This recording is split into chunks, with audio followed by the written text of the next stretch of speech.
Hey, Arthur. Daniel? Yeah. Hey. So it seems that you're having some internet issues because I think our call was about 6 minutes ago. If if it's cutting in and out right now, I'm wondering what it's gonna look like while we're actually recording. No, no, no, no, Um. no, no, no, no, no, no. I'm in here now and I don't see you. Yeah. No, I've been in the room for about 11 minutes now. I'm actually entering right now, but yeah. I mean, is the internet gonna be okay? I mean, because I just want to make sure the show turns out well. You know. Oh, no, it's going to be fine. All right. Fair enough.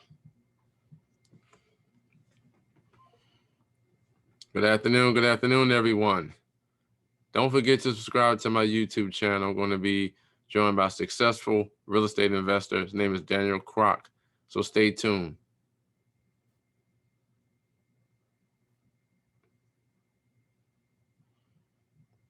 Hey, Daniel, how you doing? I'm good, sir. I'm glad we got the stuff figured out. Yes, absolutely. I was waiting on you, and you probably just tuned out and was waiting on me.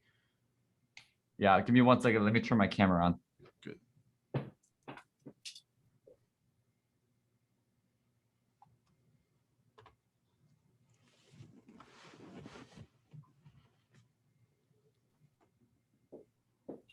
All right.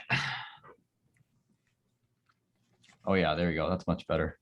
All right. How you doing? I'm good. Very productive morning. So I mean, it's a good feeling, and you kind of learn how to have habits that make you consistent and make you. I watch a lot of documentaries on athletes and how they get peak performance, especially when they need it. So it's been pretty awesome to kind of see that. You know what? My camera keeps going out, so let me just change it to the one I have here, my Okay. webcam. That way we just have consistency there. But yeah, no, I'm doing good, man. How are you? I'm doing great and it's getting better each and every single day. I like it. I Where like you it. are calling in and where you calling in from? I'm from the Chicagoland area. Oh, okay. All righty. And how's the real estate market in Chicago? I'd say we're in an interest. Well, do you want like the short version or do you want like a detailed analysis? The short version. Short version. It's hot. Ah, all right. Yeah, it's actually hot here as well. It's hot everywhere for the most Yeah, part. absolutely. Now your last name is Croc, is that correct? Yeah. All righty. All right. Well, I appreciate you coming on my show and conveying value to my audience about the power of real estate investing. Yeah. No, I'm happy to be here. All righty. You ready to rock and roll? Yes, sir. All right. Here we go. Good afternoon, everyone. This is Arthur Robinson Jr. I'm the creator and host of the Powerful Interviews podcast. And today I have another special interview for each and every one of you. Today I have a wonderful person on the show, and he's a great friend of mine. His name is Daniel Kwak. For those that don't know Daniel, let me explain to each and every one of you about this incredible, phenomenal man. Daniel Kwak is a successful real estate investor. He is the author of his best-selling book, which is called Zero to 75 Units in 1 Year. And he helps entrepreneurs and business owners all across the globe on how they can actually raise capital to finance their real estate deals. And that is an awesome, impressive resume. Without further ado, I'd like to welcome the one, the only, the powerful Daniel Kwak to the show. I like the introduction. I feel like we should have fireworks and we should have a band and maybe you should start announcing for boxing events. Absolutely. Absolutely. I'd like to thank you, Daniel, for taking time out of your busy schedule to educate me and the audience worldwide about the power of real estate investing and about your phenomenal book, Zero to 75 Units in 1 Year. I gladly appreciate it. Yeah, absolutely. I'm happy to be here. To everyone that's listening and watching right now, I highly recommend go and get your pen and your pad right now. My great friend Daniel Kwak is going to break down layman's terms on how you can actually generate income by doing apartment investing, residential, as well as commercial investing. Is that correct, Daniel? Yeah, so today I run myself and a bunch of partners. We run a private equity real estate fund that actually operates as a hedge fund. So we have a hedge fund structure in the private equity real estate space, which hasn't been done a lot in the industry. Um, but it's exciting. So we do all sorts of things to diversify people's money and, obviously get them to return. And, it's interesting times right now you are living in, so we're finding ways to help mitigate risk and, help measure volatility and whatnot. So that's what we do, sir. You are correct. Now, Daniel, for the people that don't know you, can you break down layman's terms? Who is the phenomenal Daniel Kwak? How long you been in your powerful industry, and what is your expertise? Yeah. By the way, I love the adjectives that you're using. Phenomenal and powerful. You got quite the vocabulary there. So who I am is very simple. First and foremost, I'm a faith-driven individual. I live a life that's very centered around the teachings of Jesus and being a follower of Jesus. And secondly, I'm a husband. My wife and I, we've been together. I'm a very young man. I'm still only 27. So my wife and I, we've been together for about 2 years now. Married for 2 years, been together for 4. So there's that. I'm also a great friend, as I like to think. And I like to be a good influencer and a good leader. But what that means in the real estate space, in the business space is, I'm first and foremost, when I first got to this country, because I am an immigrant, my dad is actually a preacher. So I'm a preacher's kid. And we immigrated here to the United States for my dad to take over a church that was struggling, I guess, to say the least. And, part of immigrant life is a lot of times you don't have a lot of financial resources. So, we grew up very poor. You know what? I'm sorry. We grew up poor, but we also grew up broke. And there's a difference between the two. So, one of my favorite comedians of all time, Dave Chappelle, he has this bit where he says, hey, poor is a mentality, right? What we are is broke. Right? The poor is a mentality that you overcome and you eventually hope to rise out of the temporary situation that you are currently in. That is what being poor is. But we were also broke. We had no money, and we were also very poor. Is we had the mentality that, I grew up where, money was evil, having money meant not very good things. And, my dad lived, my mom, both, they lived a very humble life, but they were also constricted with the resources that they didn't have. So all throughout my life, I met individuals who wanted to do a lot of really cool stuff. And whether they were, Christian or not, I met people in the church, outside of the church, who wanted to do some pretty cool stuff, like, help the homeless, help women who are battered and face domestic abuse, children who had no food, water, schools that desperately needed funding, and all around me were people who had phenomenal nonprofit organizations and groups and movements to help their fellow human being. But the most common denominator, the most common, biggest denominator that we saw every single time was they needed to raise money, or, hey, we don't have the funds to be able to execute that. So, for me, the question that I grew up thinking was, well, why don't the people who have the resources, why aren't they stepping up? Why aren't they doing this? Why aren't they doing that? Why aren't they giving? And then on the other end of the spectrum, because we can't blame just rich people, right? Because truth be told, as I grew up and as I began to accumulate wealth, some of the nicest people and the most generous people are the ones with money. As a matter of fact, right. That's how they got there, right? It's because they are so generous and they are so, value giving. But on the other side of the equation is, well, how do we have the individuals who are running these nonprofits, who do have a heart for people? Well, my experience is that a lot of those individuals are and I don't mean to sound condescending, but quite incompetent in the business world. They just don't know how to make things happen, and that they're all passion and they're all heart, and that's fantastic and that's great. We need people like that, but a lot of them lack the skills and the mentality to actually produce results. And so for me, the big question was, well, how can I become an individual where, I'm a very good steward of resources and I know how to foster success and foster results and make things happen and lead a team and have competence. But at the same time, how can I have a heart where it's aligned with God's and I have a heart for wanting to help people and make an impact? I don't think there's enough of those people on earth. So ultimately, that's who I am. If somebody were to ask me, who is Daniel Kwak? At the end of the day, I don't consider myself to be a businessman. I don't consider myself to be a philanthropist. I don't consider myself to be any one of those things. I'm just a person who, day by day, I try to be more aligned with God's heart for his people than what it was yesterday. So in a nutshell, my friend, that is the definition that I would give to if somebody were to ask me who is Daniel.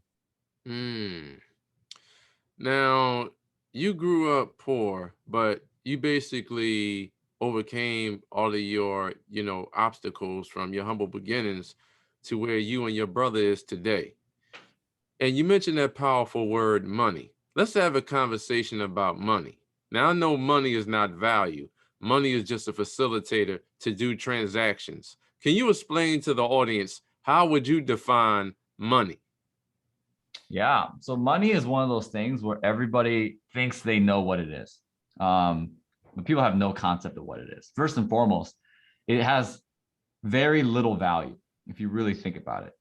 Think about all the things in life that a lot of times human beings take for granted that we dismiss, stuff like time, right? Stuff like love and stuff like, ambition. And these things are, the most important things in life. They make the world go around, but at the same time, we value something that we have the ability as human beings to print more of.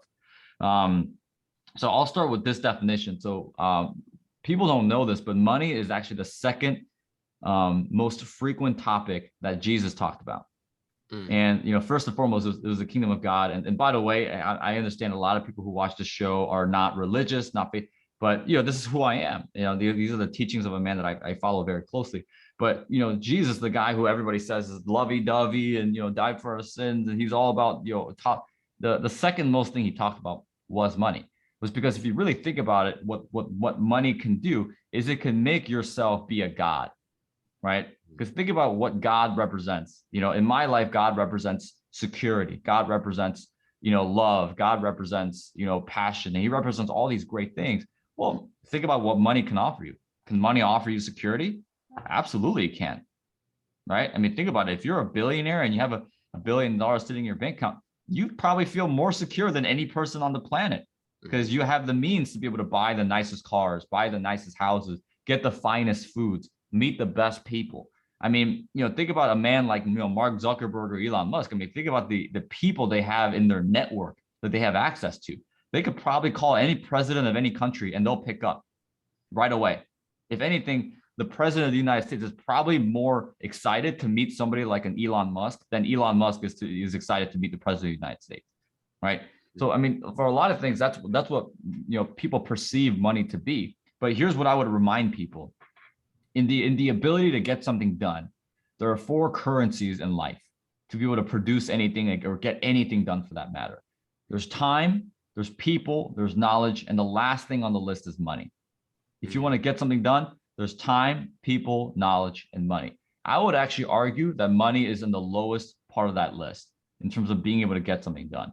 And so people ask me all the time, it's like, well, Daniel, how did you get to where you are today? Or what is your view on money? Or what is it? Well, for me, is money is a lot of times a byproduct of how well you steward your time, money, and your time, people, and your knowledge. That's all it is. So if you're starting a business, and I'm assuming a lot of people listening to this are driven, ambitious individuals, those are the people who usually listen to podcasts or read books or go on YouTube. There's something missing. There's something they want to learn. There's a part of their life they want to improve and expand and increase. That's what they want. Right. And chances are, I'm going to take a guess that a lot for that reason of increasing and expanding is so that they can make more money. And again, there's nothing wrong with it. There's nothing wrong with wanting to make more money. Now, if you start loving it and that starts becoming the end goal and you start making decisions that prioritize money over the things that actually matter in life, such as relationships, your time, that's when we have a problem, right? That's when, the slope becomes very, very slippery, because I have seen money entrap a lot of successful people who are much, much older and wiser than I am. So if they don't have a shot, what chance do I have, right? So for me, the way I got to where I am today is I learned very much how not to accumulate money, but more so how can I steward my time, my network, and my knowledge very, very well. And it just so happens that money was one of the things that was a byproduct of me doing those things well. So at the end of the day, Arthur, when you ask me, what is my take on money? For me, that's all that is. Money is not the only way to get stuff done, right? A lot of people say, well, it's a tool. It's a tool to get things done. It's a way to facilitate energy and produce impact. No, it's not. It's not. It's one of the ways, right? And one could argue it's one of the faster ways to get something done. Like if you want to solve world hunger, yeah, it probably will help to have a couple $1 billion in the bank account. But there's a woman in who grew up in literally the streets of who spent 10 years, decades, not just 10 years, but decades and decades and decades in the streets of Calcutta, India. And she was one of the most impactful human beings on the planet, and she had no money. And yet today we revere women like Mother Teresa. We revere, individuals like Martin Luther King, who again weren't millionaires, they weren't rich, they weren't wealthy, but they were able to utilize the other three currencies, which is their time, their network, and their knowledge to induce change. And I would argue much bigger change and a much bigger impact than those who have money. You talked about time, network, and their knowledge. And I know people can actually, profit off of their specialized knowledge. So would you say that money is the byproduct of the value that you uncover? Yeah, 100%. Again, it all goes back to how well do you steward your time, your network, and your knowledge. I would encourage a lot of listeners listening to this message, let me put it to you this way. So I have a friend who is very, very wealthy. He's much wealthier than you and I put together. And he's very under the radar. And he's very much of a Jesus guy. He loves God, is very humble. And that's part of the reason why he's so under the radar, is because he's very humble, and he's one who gives very anonymously. And that's actually, by the way, one of the things I really respect most about him and other people is, if you're able to give, but you do it under the table and you do it without making such a big show out of it. I really respect that, because it shows that it's actually about the cause and not about you. Right. So he actually told me a story. We were out to lunch, and he lives in Southern California. He lives in LA. And we were eating, and he says, Daniel, I remember when I was your age, I asked God if he could make me a millionaire. And he says, no, because I love you too much. And my buddy goes, okay, well, what would it take then, right, for me to be ready? And he says, well, let's work on your character and let's work on your heart. And he says, okay, you got it. So let's get to work. So he says the very next day he became much more intentional about what God was doing to his heart and ultimately his character and who he was. And he says somewhere along the lines, I remember waking up one day and thinking, oh my gosh, I became a millionaire a long time ago, before, even beyond me noticing. I didn't even notice that happened. I wasn't even aware that I became a millionaire, but yet it happened a long time ago. And it just so happens that what he prioritized and what his perspective on life changed into a much larger and a much more deeper and fulfilling view, that he didn't even notice that he hit the goal that he wanted to hit his entire life. So it's just so that he started valuing different things, that money just became a nuisance, right? And then he told me another story. He's like, well, God, make me a billionaire. And the same thing happened. And before he knew it, he became a billionaire because he started valuing different things, right? As opposed to valuing his own character, which made him a millionaire, he started actually valuing the livelihood and the values and the impacts of other people. So for a lot of people listening to this, when it comes to money, the people who really are self-made, the people who really have money, are the ones who actually value the process more than they do the result. I think too many people in this world, and for some reason, our culture today, are obsessed with having money. We just are. Let's call it what it is, right? We like the nice cars. We like the brands, right? I mean, I saw a statistic that there are more luxury brands today. I think I saw a crazy statistic that there are 3 to 4 times more luxury brands today than there were 50 years ago. Right. So brands like Rolex and Lex, which, by the way, I make a good amount of money, right? I don't, obviously I'm not going to share the number, but, do you see a Rolex on the wrist? No. I used to drive a Toyota Corolla up until 2 months ago, that I drove ever since I was in high school. And I'm not saying, hey, that's what everybody should be like, right? Look at me, that's not what I'm saying. But my observation that I'm making is that a lot of individuals who are very much wealthy, who are self-made, they tend to value the process more than they do the actual result. So that's what I would encourage for a lot of your listeners is, if you really want to be successful, if you really want to win, and I mean win, not money, but win, start valuing the way you steward your time, your knowledge, and your network, and do it in a way, right? Do the platinum rule, right? Don't treat people the way you want to be treated. Treat the way the people they want to be treated. And start valuing stuff like leadership and reconciliation and culture, process, strategy. I think if a lot of your listeners strategize and prioritize these things, I think they would actually do a lot better than if they were in a position where they chase the money. I agree with you. Entrepreneurs and business owners, they have to fall in love with the process and, fall in love with, developing systems. And, there's no such thing as a self-made millionaire or billionaire. I interview millionaires and billionaires all over the world. And from my experience, they all need the power of other people to help them, take that business to a whole nother level. But you have to have committed individuals that want to take your brand to a whole nother level so your brand can create its own brand identity and its own brand DNA. Yeah, I mean, that word gets brought up a lot, brand. And don't get me wrong, I'm all about brand, right? Like all my companies have brands, it's fantastic. But brand is temporary, character is forever. So you can have a brand, all you want, but eventually, people will see who you actually are, right? I mean, because even think about somebody like Gary Vaynerchuk, right? He's huge, right? Gary V, right? He's absolutely huge in the Instagram world, Facebook world. I mean, I think the reason why a lot of people follow him is not because how well he brands, but actually more so how authentic he is with people. I mean, he is really himself. He's really authentic in doing so. So absolutely, I would agree with you. Brand is important, but I think what we alluded to earlier a minute ago, the authenticity, building your character, and loving the process. I think people are drawn more to that a lot of times than something that you choose to put out. Absolutely. You definitely need character, respect, and honor. Your habits create your character, and your character creates your destiny. And I think entrepreneurs and business owners, they all have a destiny that they want to fulfill and that they want to achieve and that they want to make a major impact in the world. Like what you and your brother is doing, for example. Y'all are basically educating entrepreneurs and business owners and active real estate investors that they can live the life that they truly want, but they have to be, really, really committed and dedicated to being a successful real estate investor. If you want to, learn from a billionaire or a hecto-millionaire or a deca-millionaire, you have to adopt their mindset and then acquire their skill set. But then you have to do the take action part every day of your life.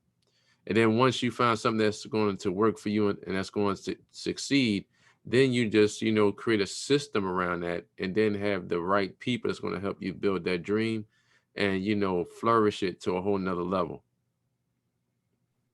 Yeah. Daniel, let's talk about what it really takes to be an entrepreneur. Now, the word entrepreneur means entreprendre. It was a Latin word, and it was invented in the 15th century in France.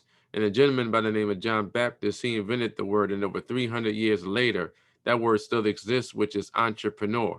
So entre means between, and ponder means to take. So it means to take lower productivity and increase it to higher productivity. Can you explain to the audience, how are you increasing your productivity in your current businesses? Yeah. So I'd say the one thing that people can learn on how to increase productivity, the one word that I would use, and this is my personal journey, this is what I've learned. But the one thing that people can learn a lot about when it comes to learning how to increase your productivity is not to sleep less, right? It's, by the way, sleep is I find it so interesting that like how many hours people work in a week, people brag about this stuff, right? People will brag about, oh yeah, I just worked 14 hours today. And by the way, that used to be me, right? Like I used to be like, oh yeah, I work 14 hours every single day, right? Like this is who I am. I'm a hustler, I'm a grinder. When I hear somebody say that today, it actually shows me that you can work hard all you want, but I can tell you, what you've already communicated to me about you is that you don't work smart, right? That's what you communicated to me. Because unless you're, like an Elon Musk or you're like a Mark Zuckerberg, and you genuinely love what you do, and you believe that you're put on this planet to do it, and you're working 14-6, great. But I'll go ahead and quote Jeff Bezos, right? So there was an interview that I watched by Jeff Bezos, which by the way, like in my opinion, he's number one, right? Like there's no entrepreneur today. Like, he's like that once in a generation, type entrepreneur. Like, like I love the sport of basketball, right? Like, he's up there when it comes to entrepreneurship. He's like the LeBron James, the once in a generational talent type entrepreneur. Like I put him above, I put him above Mark Zuckerberg. I put him above, a lot of people. And, Jeff Bezos once said that, somebody asked him a question in the audience. He's like, they're like, Jeff, how many hours of sleep do you get? And, everybody was expecting Jeff to say, I only get 4 hours of sleep. I only get 5 hours of sleep because, I work every time. And Jeff actually says, I actually get between 8 to 9 hours of sleep every single day. And people were like stunned. People were like, really? Like you, Jeff Bezos, owner of the, the most largest company in the world. Like, I mean, Blue Origin, like, I mean, Amazon's everywhere. I mean, like, how is it that you get 8 to 9 hours of sleep a day? And Jeff said something that really impressed me, and I learned from it. He says, well, if you think about it, my job, along with all the other high executives in Amazon, really our job is to just be at our best. It's to show up the healthiest version of ourselves every single day. And ultimately, what my job is to be a really good decision maker. That's it. As a matter of fact, in my opinion, the GOAT, right, the greatest of all time investor, Warren Buffett, actually says the same thing. He's like, I get 7 to 9 hours of sleep every single night, because ultimately what my job as the founder and CEO of Berkshire Hathaway is to make good decisions. That's it. He says, I try to make 3 good decisions a day. That's it. Right? Like that's one of Warren Buffett's like staple statements. Like I try to make 3 good decisions, solid 3. And if you really think about it, if you sleep only 4 or 5 hours, you get an extra 4 hours of productivity.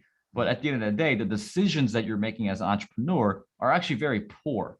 And ultimately, the result of that poor decision making compounds day over day, week over week, month over month. And if you think about entrepreneurs who've been in business for 3 to 5 years, well, a lot of people value working more.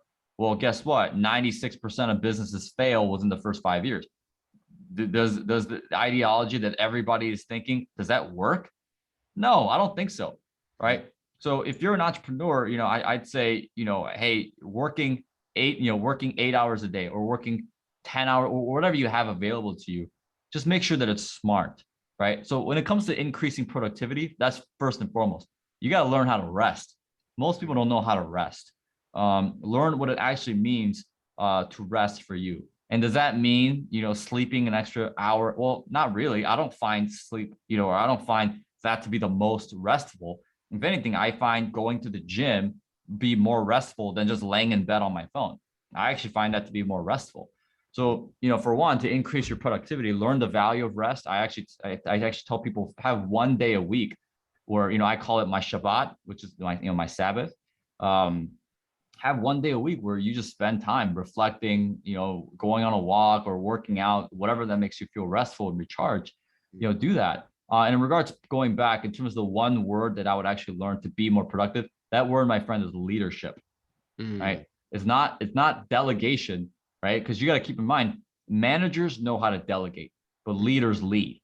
That's in my opinion, that's the most important thing that people need to know. And sure, it's important to delegate, but leading, on the other hand, that helps you become significantly more productive. And I think that for me, like my job as the founder and the CIO of my company, Millionaire Partners Capital, my job isn't to work 12, 14 hours a day. My job is to lead. My job is to make sure that everybody is performing at their peak. Everybody feels that they're heard, that I'm creating and instigating a vision and a culture that everybody can get behind. That for me, as my job, is more productive than anything else. Most people think that productivity is getting stuff done. It's actually not that. A lot of times, what's more productive for some people is actually not doing something, because some people do too much. So a lot of times being productive can mean doing less. But for me, if you're a good leader, you ultimately will know how to lead yourself. And with leading yourself is self-awareness. It's understanding and having an honest conversation and being willing to take criticism on what you need to do to be more productive. That was a powerful statement you just made. Leaders do lead. In order to attract great leaders, you must make a decision that you want to become a great leader. And you got to surround yourself around like-minded individuals where they want to succeed in life and then they want to win. You know, entrepreneurs are basically just changing the world. And for some entrepreneurs, they took a major hit last year in regards to the COVID pandemic, but it's a lot of entrepreneurs that actually generated a lot of income during the pandemic. And you talked about Warren Buffett and his business partner is Charlie Munger. And, you know, they've been business partners for many, many years now. But Warren Buffett, you know, when he was 12, 13 years old, he was actually studying and he was actually reading financial statements. And he actually started generating income and money to after when he was 50 years old. Isn't that something? And they in their 80s now. So, you know, it took a lot of commitment because their game is not buying, you know, an exotic car. Their game is buying a profitable business that they can eventually sell. That's what they basically what they do.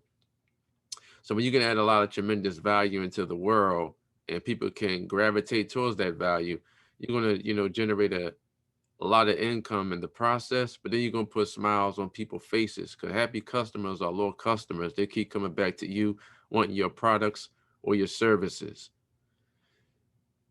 Daniel, you pretty much educate entrepreneurs all over the world on how they can actually generate real income as being a real estate investor. Now, you have low income properties, middle income properties, and you have higher income properties. So no matter what property you're willing to purchase, the property is going to fall into one of those three categories, whether it's residential or commercial. What is your sweet spot when you and your brother are actually analyzing a real estate deal, whether it's a residential or whether it's a 50-unit apartment complex? Do you look for, you know, the most income you can get out of a real estate deal? Or do you just look for just to basically build out your portfolio that what you and your brother are currently doing, where you're adding commercial mixed use into your system that you already created already? Yeah. So that's good. It's it's a bit of a technical question. And so for me, what I look for today in a deal is very different than what I look for in a deal 3-5 years ago. And a lot of people ask me like, Daniel, how do you find a good deal? Well, first and foremost, good deals are never found, they're created, right? And what does it mean good, right? Good for who? Good for me, good for you? Because I mean, I guarantee you what's good for me in a deal is very different than what is good for most people in a deal. So for me, my sweet spot is, we try along with myself and along with our portfolio team in our company, Miati Partners, we try to find properties that are not the best, not only the best, right? Because we want to get the best and we're working very hard to get the best. Not only are the best, but also right for our portfolio. How does this fit into our portfolio? How does this fit into our puzzle? And ultimately, how do we serve our investors the best way we possibly can? That's ultimately what we're trying to do. Is, because a lot of times a deal may be awesome, but if it doesn't align with what our mission is, what we're trying to do, and if it doesn't align with our existing portfolio, well, it hurts our investors, it hurts us, right? We're not staying true to our word. So, there's a lot of detail I can get into that, but, in terms of what specific parameters I look for in a deal, but for the most part, we look for deals that fit not only the best, but also right with our portfolio. Okay. So now let's just say you and your brother are looking at, an 80-unit apartment complex. And I know as far as the underwriters, your underwriter is going to be your best friend. They want to make sure that that deal is going to succeed so, they can get their commission. And also they want you to succeed so you can keep coming back to them to keep underwriting your real estate deals. When you increase your NOI, your net operating income, do you increase the value to that commercial property? Yeah, I mean that's pretty industry standard in terms of, hey, obviously the way you value a commercial property is on cap rate, right? So based on how much that the income produces, right? How much does the property produce in income? I will actually want to touch on something you said. I believe that if you're a real estate investor and you're raising capital, you should know how to underwrite. In my opinion, that's like saying, hey, I'm a basketball player. I'm a professional basketball player. I play in the NBA. Oh, and by the way, I don't know how to dribble. Right. So like I don't care if you're a center and you're 7'4", like you should learn how to dribble a basketball. you know, because if you think about what underwriting is, it's providing and clarifying and organizing the information to dictate whether or not this deal is a good deal for you or not. For you as a leader, like if you don't know how to do that, like, bro, that's not a good thing. You know, in my opinion, you should never, ever, and I understand there's people whose job it is to do that, right? But in my opinion, you should never delegate underwriting to somebody else, especially if you are the person, if you are the head honcho, you are the El Capitan of that ship. You should be the one at least overseeing the underwriting. You should be the one, but at minimum, you should know how to do it. It just so happens you're delegating it off because you don't have the time, but you should be the best underwriter, you know, or at least close, you know, because, you know, at the end of the day, you know, this, I mean, especially when you're raising capital, you know, I mean, it bothers me when a lot of people who raise capital and recruit investors don't know how to fundamentally underwrite deals because, well, those investors that they're putting trust in you, I mean, you're talking about, these are people's entire life savings.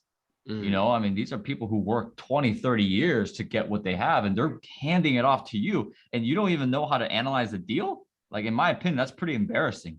You know, like you should know this, you know, you should. And I get a lot of people in this situation will say, well, Daniel, you know, the investors are trusting that individual to build a network. Well, yeah, but you could have a network. You could be your best friend that you're raising capital for. But at the end of the day, the investors trust you, and it's your job to make sure that what they're putting money into is indeed a good location. And that's actually something I've made a mistake myself. I introduced investors to somebody else that I trusted that was my friend. And, you know, I vetted them as best I could. I flew out, saw their warehouse, saw their operations, and you know, the investors ended up losing a good chunk of change. Now, granted, were they my deals? No, all I did was just make an introduction.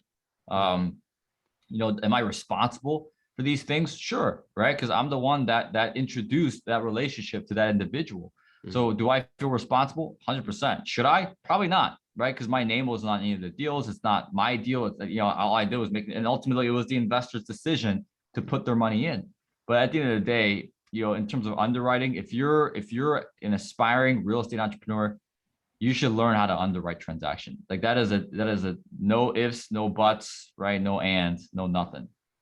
Absolutely. Whatever game you decide to get into, you know, it could be the podcasting game, it could be the real estate game, it could be the private equity game. You know, you have to learn that business from A to Z, and then learn from people who've been there, done that, and who's still relevant in their current industries. Daniel, can you explain to the audience in your own influential way, what is the best advice that you have ever received?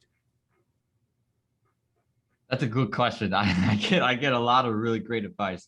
However, the best one, the first thing that pops to my mind is actually, my mentor told me, Daniel, don't set goals, set standards and expectations. That's what he said. That's probably the best advice I've ever gotten. Now, you mentioned that powerful word in the commercial arena, cap rates. So capitalization rate, that's just a formula for yielding money. So the lower the purchase price, the lower the cap rate is, would that be the purchase price would be higher for that commercial property? Yeah. So lower the cap rate, the higher the price. So all capitalization rate is it's an equation that tells you the relationship between the purchasing price, right, and also the income that the asset generates. Not the value, but the actual purchase price. A lot of people get that mixed up. They say, well, that's the value. Well, no, it's not, because you can always purchase something below or above market value, right? There is a difference between the two, right? So you can have a market cap rate of 7%, which means that, hey, this is the average in which individuals are buying and selling properties, but you could buy something at a 9% cap rate, right? So you have a 2% spread in terms of what the market's doing and what the deal you're getting is, right? Which, by the way, is phenomenal. But yeah, lower the cap rate, higher the price, lower the cap rate, lower the price, higher the cap rate. Now, do you and your brother, when y'all actually are, you know, underwriting the deal, do y'all actually look for, you know, A, B, or C type neighborhoods? And do y'all invest in residential, or should I say, do y'all invest in commercial apartment units that have good subdivisions? Yeah, I mean, we've done it all. I mean, I say there's ways to make money, in whatever facet. You just have to know the niche. So, I've owned properties. I've owned the D property before. Wasn't great. It was Southside Chicago. I'm never doing that again. I own a lot of C properties. I own some B properties. The one thing I have not owned yet is A, which we're actually developing A right now. So that I'm going to be able to check that off the list. But yeah, I mean, I wouldn't say there's any specific thing. I think after years of experience, I would say I probably navigate towards B and A now, just because that's what our investors are more so looking for, and that's something I'm learning and value a little bit more. Is how do we mitigate risk and whatnot? How do we kind of stay away from volatility? So it's learning how to minimize the risk but maximize the reward. So I'd say that's probably the field that I play in now. Daniel, I appreciate you coming on my show today, because the whole premise of my show is to educate entrepreneurs and business owners that they can live the life that they truly desire, but they have to be open to these important principles. So I don't like what I see with some of the news, so I create my own news. Yeah. What was the question that you asked? Actually, I was just going into what you just said previously about, real estate investing. And I really appreciate God getting into you and into your brother. For sure. And, Yeah. y'all creating your brand, because if it wasn't for that and it wasn't for the power of the internet, we actually wouldn't be talking and doing this show right now. Yeah. So the internet is actually just changing the game. And like you said earlier, Jeff Bezos, he's actually the online gorilla when it comes to Amazon, and then they also got into the whole foods industry. Then also he wants to get into the pharmaceutical industry, where he wants to deliver people's prescription drugs to their door. If that happens, that means that he's going to cut out the CVS's, the Walgreens, the Rite Aids. He's going to basically cut them all out. In my opinion, he already has. Yeah. Well, that guy's going to space now, right? He's taking rocket ships into space. His company, Blue Origin, they're starting to become a pretty big competitor to SpaceX. So, I mean, it'd be interesting. I admire that guy. Some people are like, oh, he's evil. No, man, he's clearly worked hard. He's clearly a different, he thinks differently than most human beings do. And, for me, that's what I get to learn from. Yes. Elon Musk, with SpaceX, he has launch capability, and he wants to take 1 million people to the moon and charge a premium for going there. Would you go to the moon? No, I can't even do roller coasters, man, let alone go to the moon. Absolutely. But I guess he's just thinking at a higher level, where he wants to basically create a whole civilization on Mars. Yeah. Daniel, you wrote a phenomenal book, 0 to 75 units in just 1 year. Would you say that your book is your business card? No. I mean, it's a book. I wrote it, and I spent about a year doing it. So I mean, obviously, I'm very proud of myself for writing it. Which, by the way, I do have to leave in about 5 minutes. I do have another appointment. But I'd say my book is not my business card. I would say I am the business card. So I actually don't even do business cards anymore. And that's actually a piece of advice that I would give to a lot of entrepreneurs is, look, I mean, at the end of the day, because think about what happens usually with business cards. We go to an event, we collect a bunch of business cards, we throw them on our desk, and then we don't see them for 6 months later. And the next time we do see them, they're going in the trash. So for me, I tell people all the time, look, if you want to do business with me, get my phone number. Call me, text me, email me, right? Like, jot down my email. Don't just take a card, or vice versa. If I want to do business with you, dude, I want to get to know who you are. I want to get to know your name. Let's go out to breakfast, lunch, let's get coffee, or give me your cell phone number. Don't give me a business card, right? Let's actually build a relationship as opposed to, hey, this is my card, So that's actually something I tell people all the time. It's just like, look, at the end of the day, business is about relationships. And we as a society with social media and Instagram and Facebook or whatever, I mean, everything has just become so transactional and instant gratification that people don't understand the value anymore of a real connection, a real relationship. And I actually think that's one of the things that gives me a huge advantage over other entrepreneurs is my willingness to have long lasting relationships and build a network. Absolutely. People have to embrace connection currency. That's extremely important if you want to be a successful entrepreneur. Daniel, a couple years back, Google bought YouTube for $1.6 billion. So video is hot right now. Can you explain to the audience the power of using video? And should entrepreneurs and business leaders use video to expand their brand? Yeah, I mean, I personally think you could use anything to expand your brand. I mean, I have friends who have, multiple millions of followers on Instagram, and all they do is just post photos of themselves. I have friends today who have a pretty impressive email database. I got a buddy of mine who's got 5 million people in his email database. And obviously we ourselves have a decent sized email database as well. But in regards to YouTube and video, I just, for me personally, I found so much value off of YouTube, right? They say that a picture says 1,000 words. Well, guess what? How much, how much does a video say then? Infinite.